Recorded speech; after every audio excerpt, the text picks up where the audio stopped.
Welcome to the Mile High Podcast.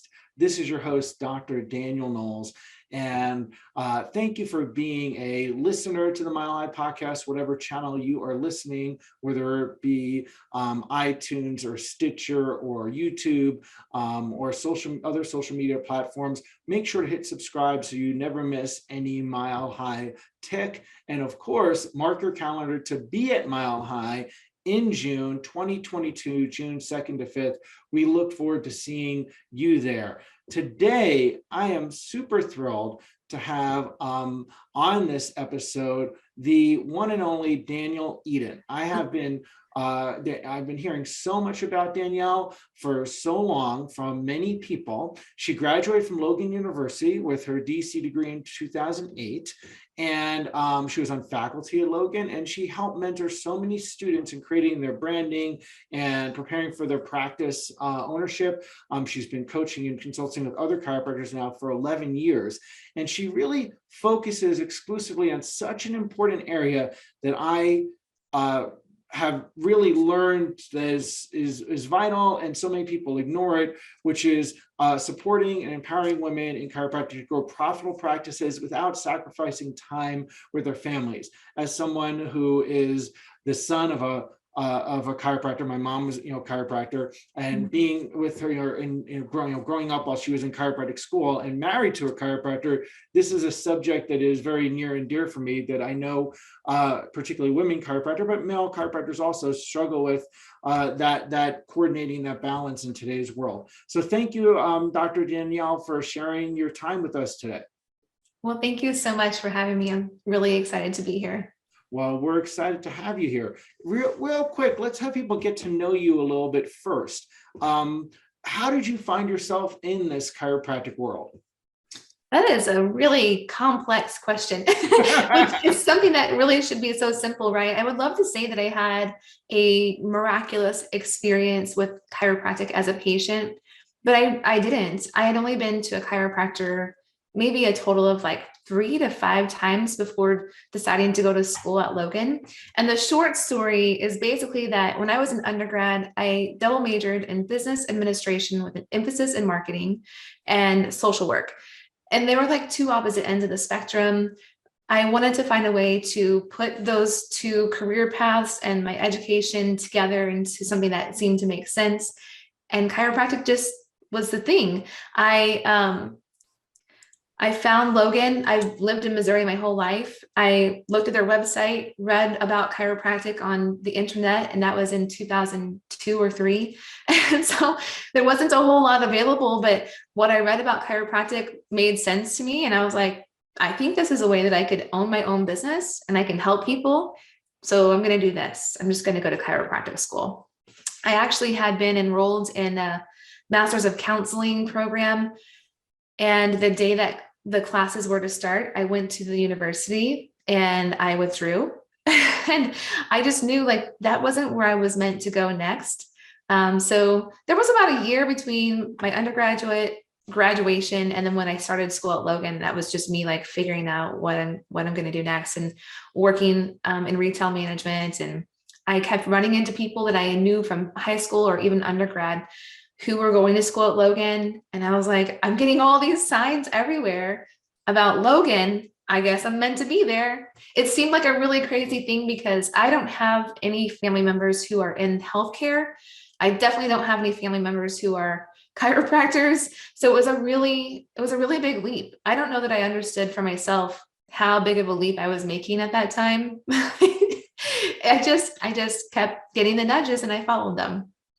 Wow, that's really exciting. And, chiropractic is such a diverse group, and there are people that become chiropractors are also so unique. You said something to me prior to us recording about one of your favorite quotes, which is never sacrifice what matters most for what matters least. And actually, that's something that I've posted numerous times as a reminder for myself and for others. Why is that important to you?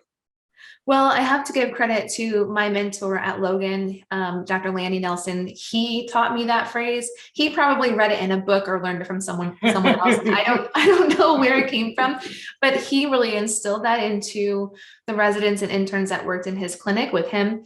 And we were not always good at following that advice. Right. I definitely wasn't good at following that mantra when I started my own practice, and I had a small young family already at that time. I found myself really not being congruent with that exact phrase. But now I can say that it's what my whole life and business is built around, that I always put my health and my family first. And I don't want to say that I put my business last, because that's certainly not true. That would be false. But that I always make my decisions about, taking on new projects, starting new things, adding more to my plate based upon, is this going to be in alignment with keeping myself and my family at the top of the list? Yep. It's funny. We just did making our calendar, or we started the process of making our calendar for the next year. And I sat down with our team and our associates with that. And the first thing I did, and I do this every year, and it goes along with what you just said, and I had them do, I said, first, we're going to put down all the personal things. When are we going to be vacations? When are we going to be closed? I had the school calendar for my kids of like when they're out of school, when their days off are, what trips I'm going on. I had them put all those on there first. And like when the office is going to be closed for holidays, because we're not going to make anything else. So we put that first. And that's the thing, is like people don't necessarily do that. They say, oh, I'm going to do this event, the screening, or whatever marketing thing it is. Right. And then they forgot putting their date nights in there, or whatever it might be. Yes. And that's actually a thing I've been teaching in my programs for the last 5 or 6 years now. And I have them go all the way down to like the daily stuff. If it's important to you to work out every day or several times a week, and like meal plan and food prep. Well, when we're busy running a practice, we can forget that we need to have time to do those things. And it seems sort of obvious and like so simple when you say it out loud, but really most of us don't do that. Just as you said, we put the screenings and the marketing and stuff and the patient appointments and hopefully the chart notes, getting them done on time. Like all that stuff is in our day-to-day routine. And we never put ourselves on that schedule. We never put our health and our optimal wellness on that schedule. Right. And it's doing it backwards. It's the reverse of the way to run your life. And it's not necessarily an easy, effortless thing to do until you habituate it, and even then there's always curveballs that happen. So why do you think, what are the reasons you think chiropractors in general struggle with overwhelm and burnout? Well, I think that this is partially because of the history of our profession, in the principles that we were passed down. We were taught to save lives, right? We were taught to approach chiropractic with a sense of urgency, and we were taught to help as many people as possible. Mm-hmm. And those are all honorable principles, and it's an honorable mission to help as many people as possible, of course. But behind that, we also have to be resourced ourselves to keep going and do what we do for the long term, and not just crash and burn in a few short years of trying to help as many people as possible. Right. But that's what I've seen a lot of people, many people do over the last almost 15 years now is, they're going to help as many people as possible. They're going to grow their practice as quickly as possible. And yep, you can do that. I've done that. And what is the cost of doing that? And a lot of times we don't think about that. Maybe we're not prepared for that, but it's also kind of like our student loans, the school, the people in the financial aid office, our parents, our mentors, they can all tell us, keep your student loan debt as low as possible. And then what do? Like most students get as much student loan debt as they possibly can to live a comfortable life while they're going through school. And then they look back later and they think, maybe I should have listened to all the people who told me to keep my student loan debt low. We've just got to learn our own lessons sometimes, and we have to learn them the hard way.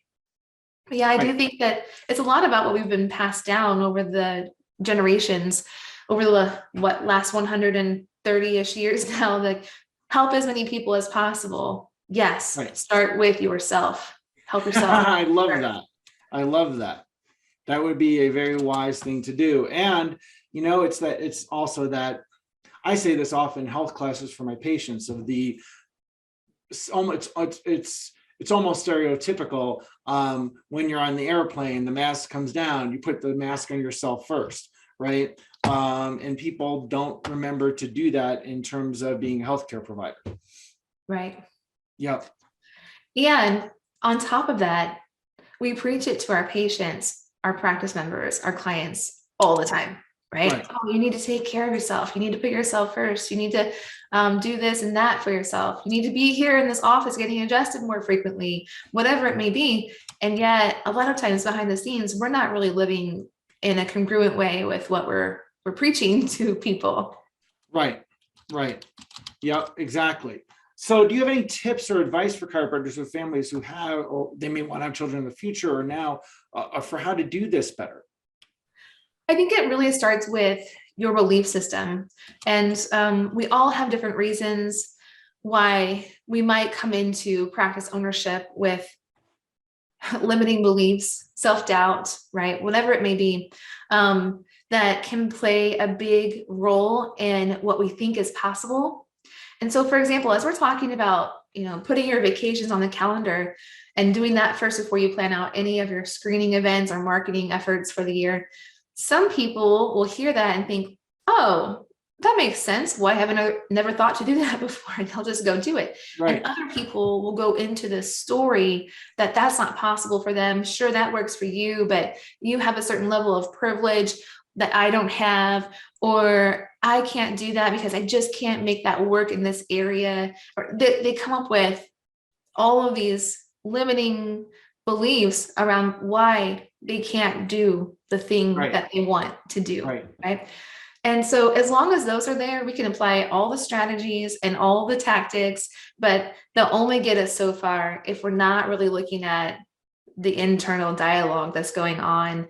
What is your belief system? What is your mindset? What are you telling yourself every day? What do you honestly believe is possible for yourself? And who do you see yourself as? And working on that first and foremost before we try, some new schedule. Well, exactly. Well, and it seems like just such an easy thing to do. Oh, there's this particular plan, but not necessarily do the work on yourself. Right. If I run this particular workout program, or if I put this particular time schedule, then magically my weight will change, or the the free time will free up. But when you haven't actually changed your belief system around things, that there's self-sabotage in there often that you don't realize. Yes. Yeah. The self-sabotage, you hit the nail on the head with that phrase. And I'm curious about this because you've gone down the path of go to school, chiropractor, have family. Was there a point of pain, challenge that then put you in the path of having to solve this on your own for you being your first client? Totally. Yes. And that's a great way to explain what happened and how we got here right now. I was literally my first client. I had been running my practice for a while. I was growing really quickly. I was always working, and I was working hard to make that happen. So make sure that we were reaching our goals and making enough money and helping enough people. And meanwhile, I was not doing all the things that I tell people to do now. I wasn't putting myself on the calendar. I wasn't working out. I wasn't eating well, all the things that I had established for myself before starting my own practice in regard to optimizing my health. I kind of just threw them all out the window and thought, well, one day when I'm successful in practice, I'll be able to take care of myself. I'll be able to rest. I'll be able to take vacation time. I'll be able to slow down a little bit, but I've got to get there first. Right. And, yes. Again, to make a long story short, I found myself pregnant. We were not expecting to have more kids, but I was pregnant. And at the end of the first trimester of that pregnancy, I had a miscarriage, and I was very devastated. 8 weeks later, I was pregnant again, and something just clicked inside of me. maybe it was in my nervous system. I was like, I no longer want to do this. Like, I don't even want to go to work tomorrow. End of story, period. I was just suddenly completely done. And my thought process at that time was, all I want is to have a healthy baby. I don't care what I have to do to make that happen. Because I had just had a loss, a late loss, especially after that. And then getting pregnant again so quickly. I was like, nope, this freight train, I'm getting off. I'm not riding on this anymore. So I sold my practice 6 weeks later. Wow. And when I tell people that, they're like, well, how did you do that? Well, I didn't sell it for a profit. I sold it to get out quickly, right? So I wasn't like trying to make money. I just wanted to not have to be there and be responsible for all the things anymore, so that I could have this next baby and know that I was doing anything that I could to make sure that she was healthy. Mm-hmm. So I took time off, and eventually, well, honestly, it didn't take very long.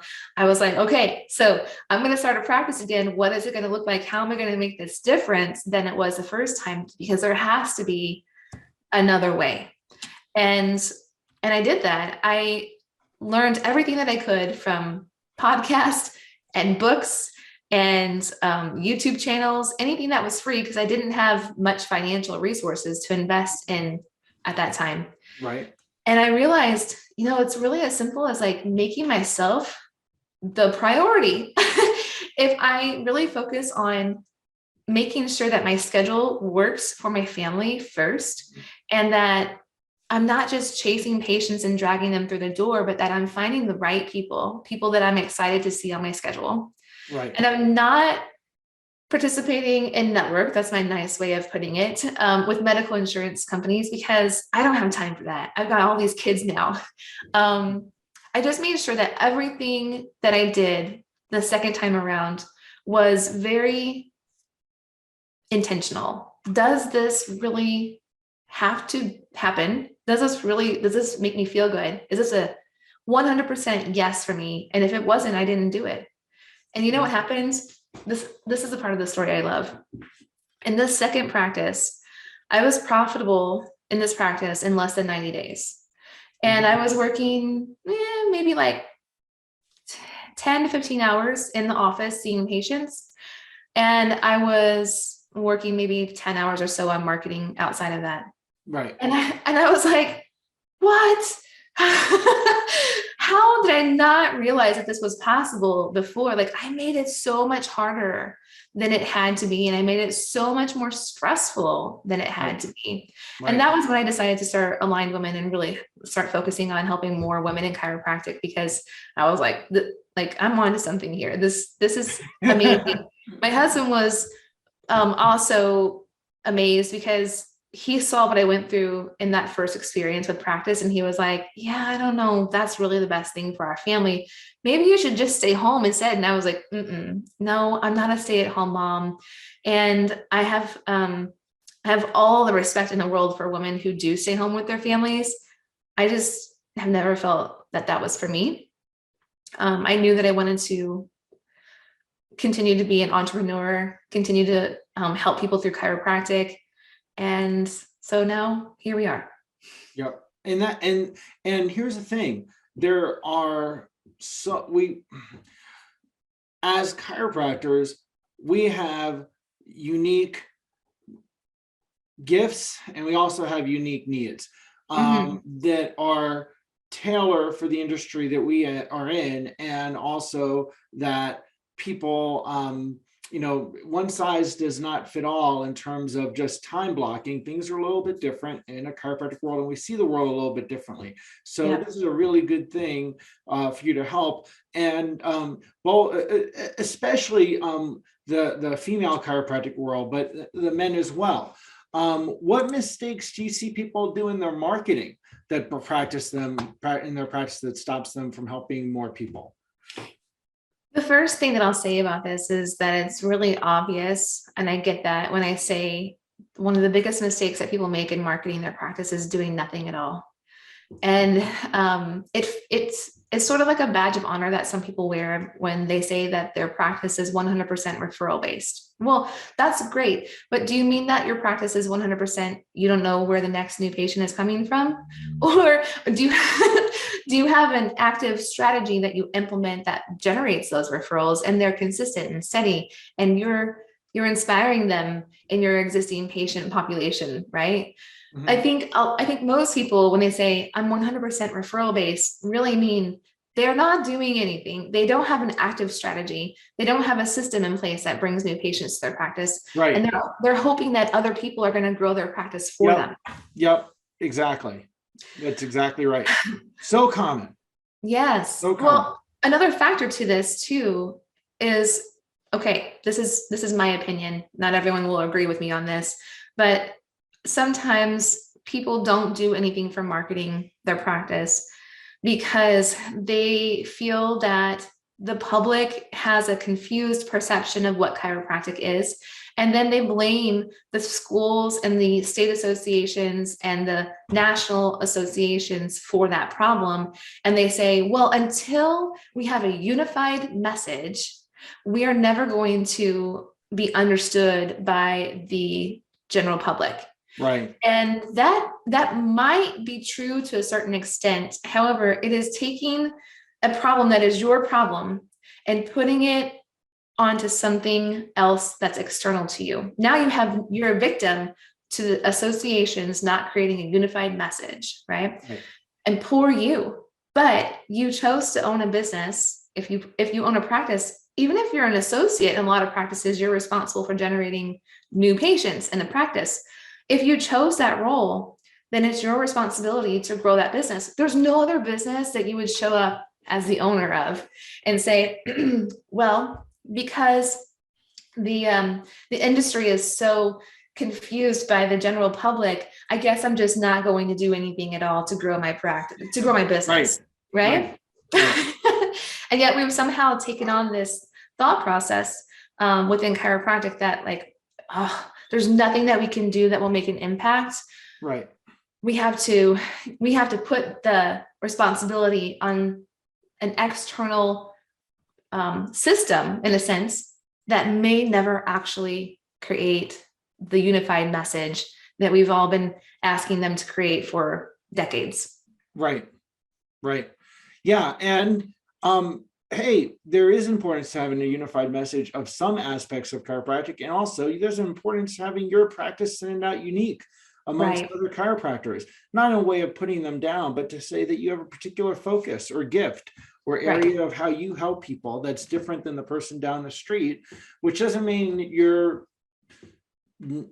enemies or aren't, somehow on the same page, but you're unique as an individual. I'm unique in my practice and Danielle is unique in her practice. Exactly. I think that is a good segue into another big mistake I see a lot of us make in chiropractic is we try to market to everyone in our community.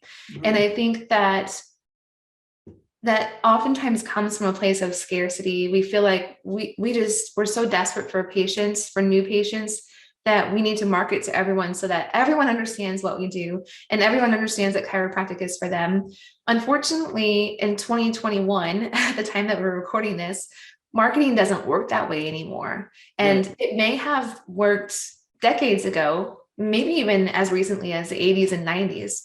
But now, in order for you to be as effective and as efficient in marketing as possible, you have to be really clear about who you are marketing to. And so just as you said, it doesn't mean that you're positioning yourself as better than everyone else in your area per se. I mean, I guess you could do that if you wanted to, but instead, when you know who your ideal patients are, and it's unique and separate from other chiropractic offices in your area, people understand why they should choose your office versus the others.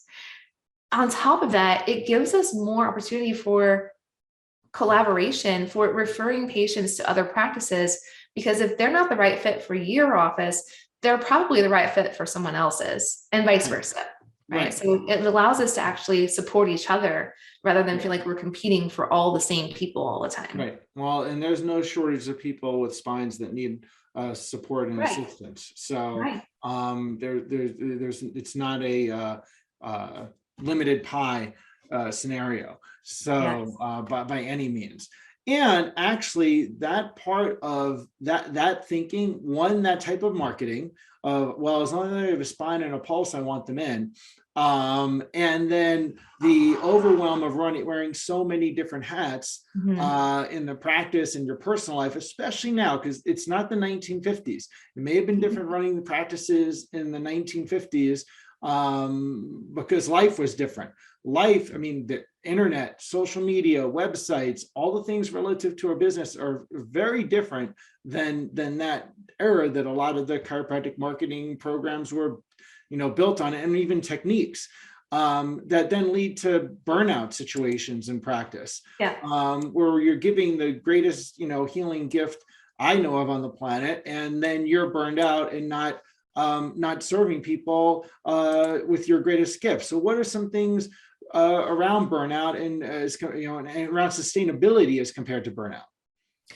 Well, I've spent a lot of time looking at the research on burnout in healthcare, and lo and behold, there's not any published research that I can find about chiropractic and burnout specifically. So keep in mind that all of the literature that I've read is written based upon like studies on nurses and medical doctors. Okay, so people that generally work in hospitals, and it makes sense when you think about it, because those are the corporations that have the money to invest in the research, right? They also have a vested interest in improving burnout statistics in those industries because they want to have their employees stay for longer periods of time rather than have high rates of turnover.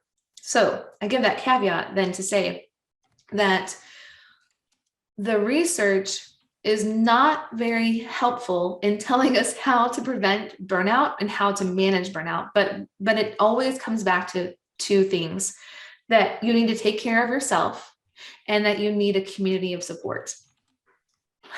So not really surprising, nothing mind-blowing, right, to pull away from the clinical research. And it never tells us, not with what I've read at least, maybe there's some paper out there that I haven't found yet that clarifies this more clearly, but the research doesn't show us what taking care of yourself means, or what a community of support should offer you, or how often should you meet with your community or something like that. It just says take care of yourself and make sure that you have a support community. Yeah. So that is one of the reasons why it is important for chiropractors to have not just a coach or a practice management company, but one that really feels like a community to them. Right. Yes. And that if you don't have that, then you're statistically at a higher risk of burning out of practice. Right. So let's think about that in a practical sense, right? A lot of docs feel like they're on their own island. They go to the office every day. They're running their practice. They don't see colleagues often. They don't talk to friends often. They're just trying to figure out all this business stuff on their own. They're kind of throwing darts with a blindfold on sometimes. And they're probably also spinning their wheels, wasting time on stuff that doesn't really matter, feeling overwhelmed and burned out, right? So if they have a community that they can rely on that not only has their best interest in mind, but also doesn't settle for just complaining about the way things are, but really helps you to elevate your standards, then your risk of burnout is lowered. Mm-hmm. Another factor why this is so important is that docs today are coming out of school, with student loan debt of $250,000 in a lot of cases. It's a lot of money to pay back, but if you burn out of practice in 5 years, chances are you've made no progress on that student loan debt. And in fact, the principal balance may have increased rather than decreased. So if you leave chiropractic, you're not just leaving chiropractic as a profession, you're leaving your earning potential. Right. And that's going to go with you for the rest of your life, no matter what you choose to do next. Right. Right. Absolutely. Absolutely. I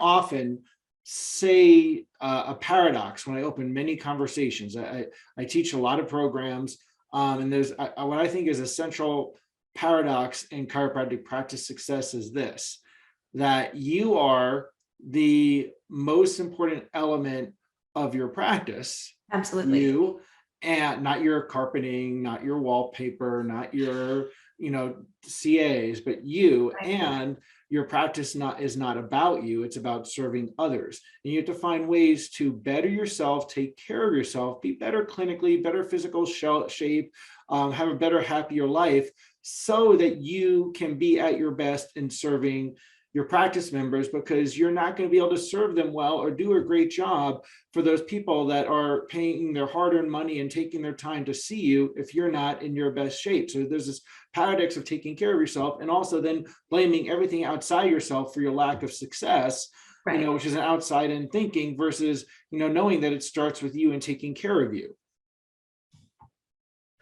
Yeah. I mean, you've just really, again, hit the nail on the head, right? Because you are the number one asset of your business. Without you, there is no business. Right. And if we looked at ourselves as professional athletes, no professional athlete shows up to practice on the field every day without top-notch nutrition and trainers and medical team, right? And even a sports psychologist. And they have access. Granted, they have access and a certain level of privilege that comes along with this.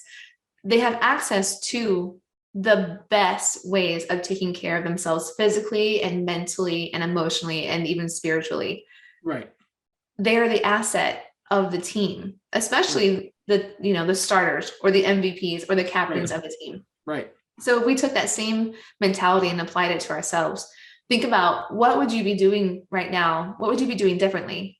If you were the MVP, if you were the team captain, right. Would you be eating McDonald's for dinner? Yeah. Probably not. Exactly. Yeah. Would you be going through the drive-through for dinner? Probably not. Mm-hmm. Mm-hmm.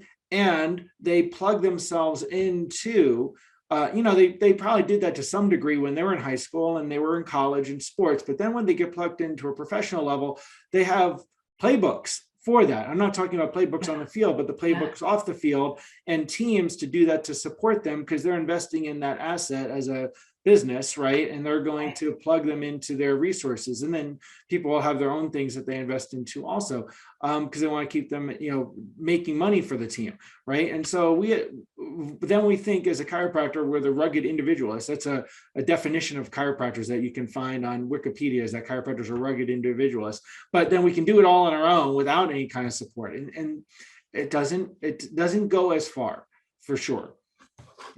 And all of the challenges we're talking about ensue. Well, bringing it back to a focus on women specifically, right?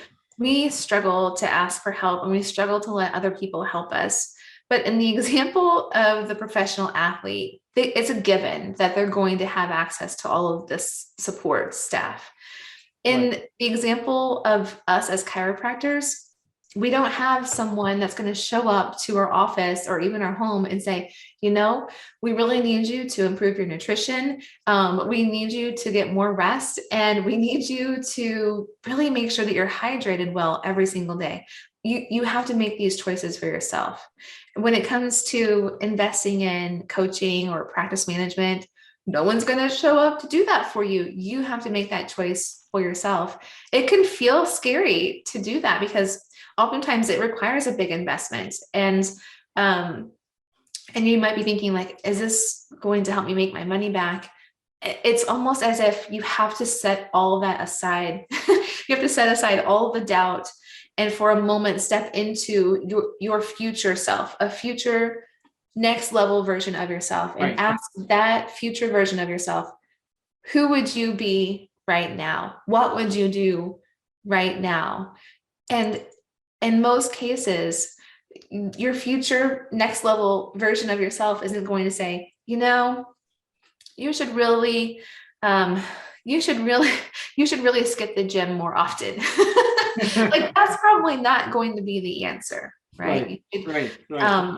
Take better care of yourself now is most often the answer. Yeah.